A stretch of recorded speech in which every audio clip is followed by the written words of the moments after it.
Hi folks, welcome to the Prepared Homestead. This is Travis. Thank you all for stopping by to watch. We are dealing with some smoky clouds today, or just some kind of hazy cloud cover. We've had it for the last couple of days.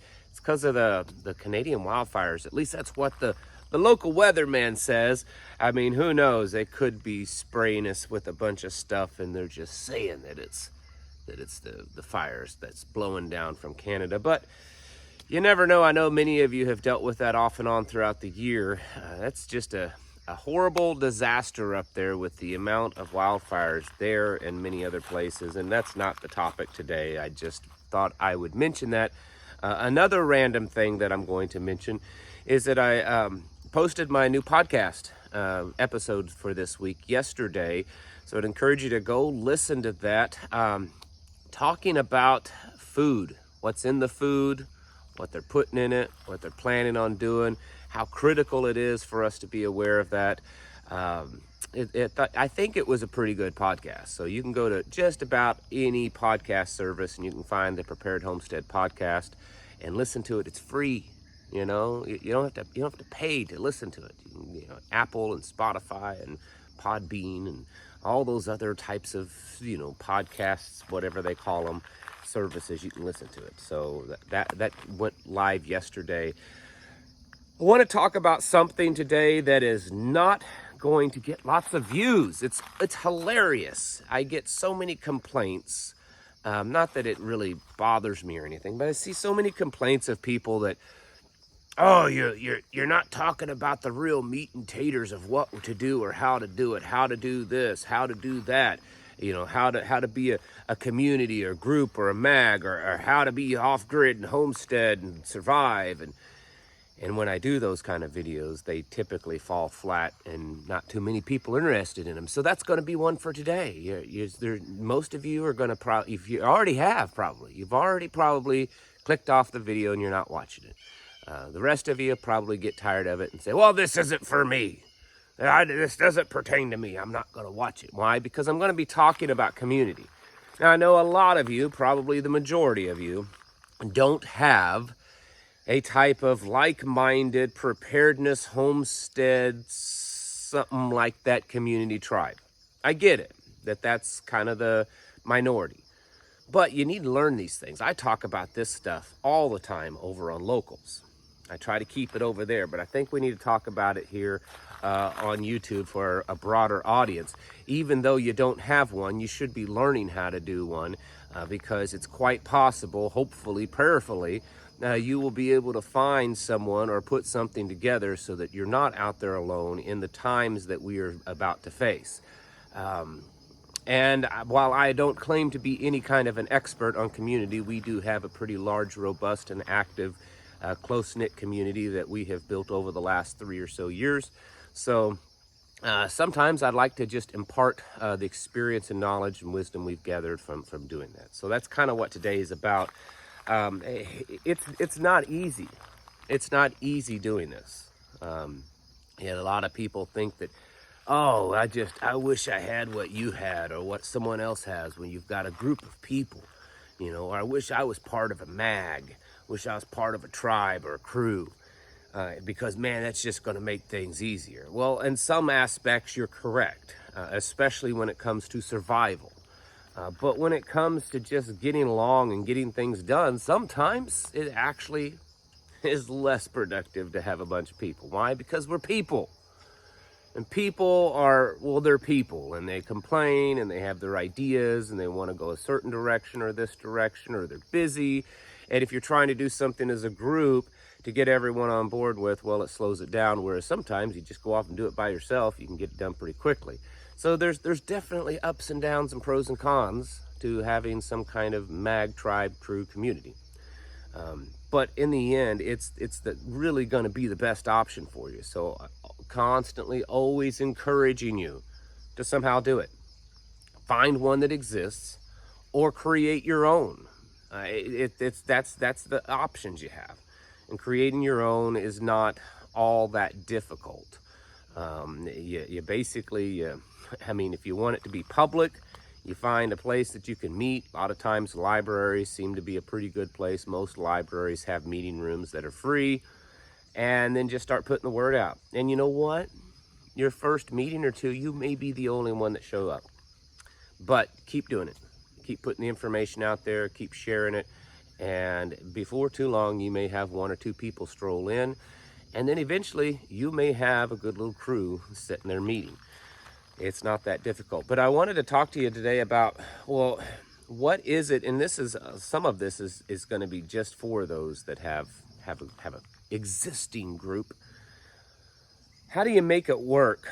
And what I mean, I'm not talking about how do you make it work where you're a group of people that's sharing information and that's creating plans, because that's easy. Anyone can do that. What is the difficult part is coming together as a family, because when you really stop and think about it, and I mean think about this, folks, when you're putting together a community that's preparedness based with the intent of together surviving the whatever times you want to call it that we're facing, they got to be more than just acquaintances, even friendship. It's got to be a tight bond. There's a reason why men that have gone off to war and into combat come back viewing their fellow soldiers as brothers, and that they have a close bond with them. Because when you're out there putting your life on the line with other friends and your life is in their hands, you're depending on them to back you up, and you are doing the same for them, and vice versa. Maybe you worked on the streets as a police officer or something like that, and you had a partner. You create a tight bond with them. The interesting thing is you may not actually even like them sometimes. They may annoy you, they may just drive you insane, but yet you've also created a bond with them. And you would not hesitate one moment to take a bullet for them, or to protect them, or to sacrifice yourself for that brother or that sister that you've bonded with. That's really what you're doing. You know, you're not just creating a group that'll come over every once in a while and have a barn raising party with you, or, you know, if your truck's broke down, they'll come over and help fix it. We're talking about creating a group of people that when the times get tough, you're going to be in the foxholes together. You're going to be taking care of each other. You know, if one person goes down, the rest pick up the slack and take care of that person's family. You know, God forbid if one of the people in your group perish. Well, who's going to take care of the family that he leaves? That's where the group comes in. So we're talking a very tight-knit bond. It's not just a casual relationship that you're having with these other people in your mag group. So it's a little bit more intense than I think a lot of people think.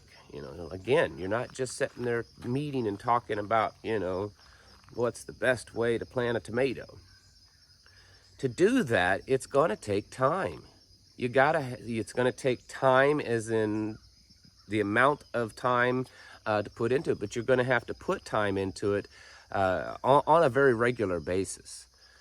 You need to be spending lots of time with the people, but the time needs to be spent in a valuable way. What I suggest, and is starting to work really well in our area, is there should be certain designated times that the community comes together, that your tribe comes together, and it's just casual fellowship time. Okay, this is just time that you're just fellowshipping. You're breaking bread together. You're eating a meal. You're sitting around talking. There's not a whole lot of, you know, organized agenda of what you're doing. You're just there. The children are playing, the women are off, you know, talking, and the guys are off talking, and you're just spending time together as families. And that's part of that bond that you're building. And then you've got to spend time together planning. You've got to spend time together training. You've got to spend time together going over the plan and acting it and reenacting the plan and getting things down just perfect, because that's also what soldiers do, right? They're not just living together and fighting together, but they're working together, and they're training together, and they're encouraging each other as they do this. So you have to spend time together doing those kind of things too. And you want to spend enough time that you're creating those bonds, but you don't want to spend so much time that you're neglecting your other duties as a husband or a wife or a parent or whatever it is. So there's that fine balance. You also want to make sure that the time is being spent, that it's valuable. It's because our time is valuable.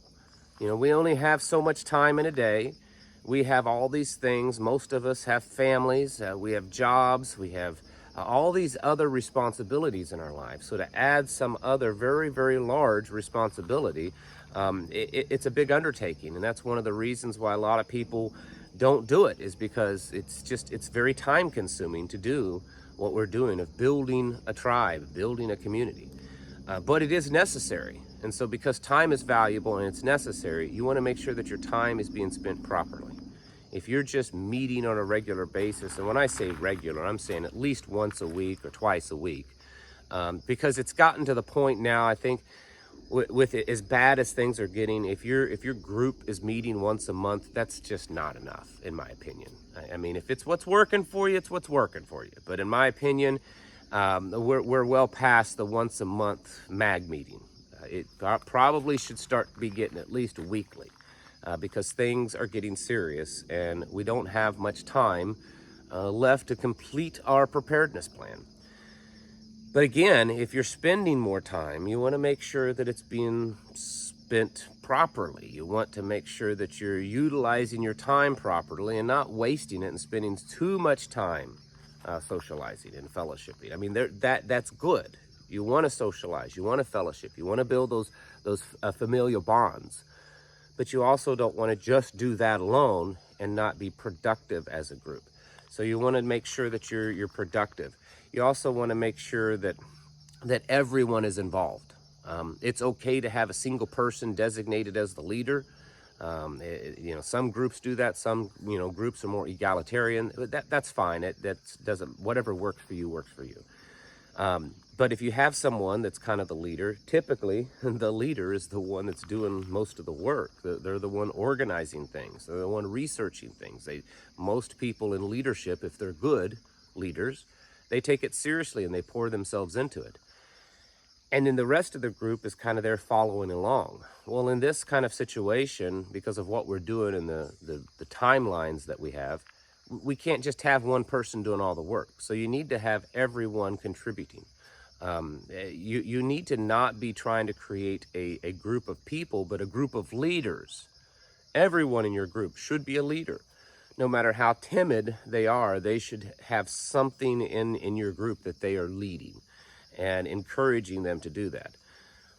That way, everyone has put a bigger portion into the group than just one person doing it all and everyone is kind of following along. So you want to make sure that everyone is becoming leaders. And even if there is one central figurehead that's leading your group, it does have very much an egalitarian feel to it, where everyone is contributing. Everyone has a certain responsibilities in the group that they're taking care of, and so that there is more of a balance of how it's going. And the reason is because, number one, you're not wearing one person down. It's a lot for someone to lead something like this. I use the phrase often, especially in our big meetings. People they'll be all congregating and talking and stuff, and I'll go up there and I'll call the meeting to order, and I'm like, I know, it's like herding cats, but it's time to come in, sit down, and stop talking.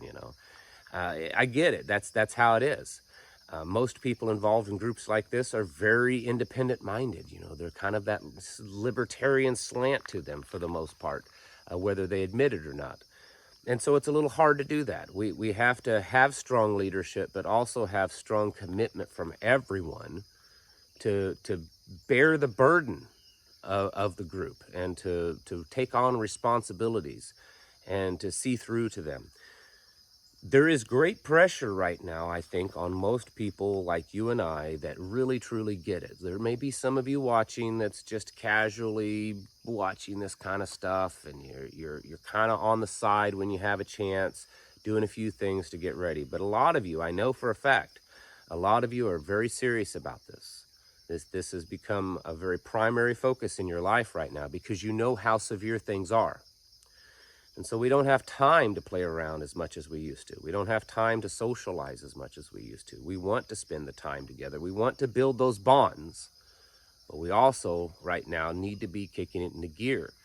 And so when you're working with groups, you have to share the burden so that more work's getting done, hopefully.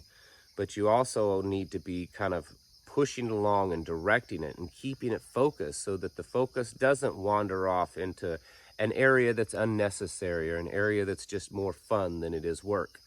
There's a lot of work to be done, and individuals and groups need to be pushing hard on that. Like I said, you should be very active at this point.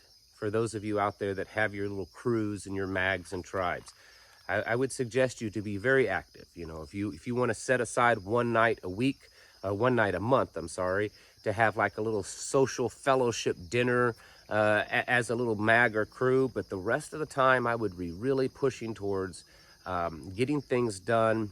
And that can be physical work, training, planning, and also spiritual work, you know, meeting together in Bible studies and in devotional times so that you're building the spiritual bonds as the group is also very important.